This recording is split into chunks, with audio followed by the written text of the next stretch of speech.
د افغان پوځ د پاشل کېدو په اړه د سیګار پر راپور د نړیوالو ورځپاڼو تبصرې دا چې څه خطرناکې خبرې پکې کړي دي په دې ویډیو کې درسره زه شریکوم.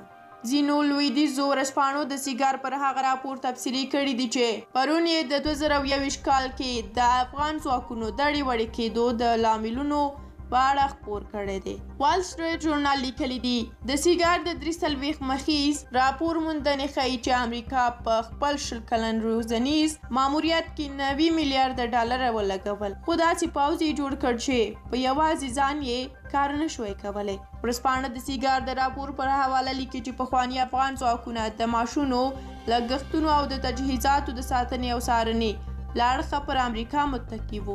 میل آنلاین بریټانیایي ورځپاڼې هم پر دې موضوع باندې تمرکز کړی او د سیګار په حواله یې لیکلي دي چې د امریکا دفاع وزارت یا پینټاګون او امریکایي جنرالانو له خپل هیواده غوښتي وو چې افغانستان کې 2500 سرتیري پرېږدي، خو لیکوال ویلي دا طرحه یې ونه منل شوه. پولیټیکو خپرونې بیا لیکلي دي چې سیګار په خپل تازه راپور کې په ښکاره د افغانستان د ماموریت په اړه د امریکا د مخکینی ولسمشر ډونالډ ټرمپ او اوسني ولسمشر جو بایدن پر پریکړو نیوکه کړې ده. د پولیټیکو په وینا د افغانستان د بیا رغونې لپاره د امریکا د سرپلټونکي ادارې د افغانستان د پخواني دولت د پرځېدو تر ټولو مهم لاملونه د بایدن او ټرمپ پریکړې بللې دي.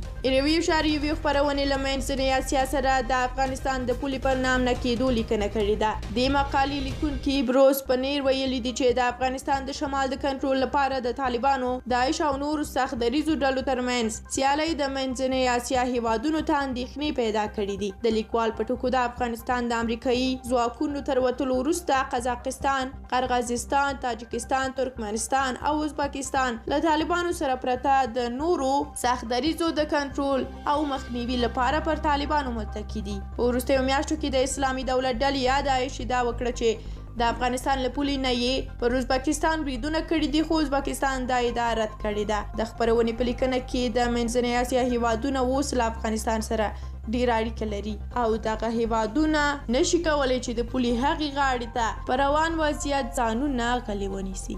تاسو هم د سیګار پر دغه راپور او د دغه ورځپاڼو د تبصرو په اړه خپل نظر په کومنټ کې ولیکئ. همدارنګه چینل مو که نوي سبسکرایب کړئ، سبسکرایب یې کړئ. تر بلې ویډیو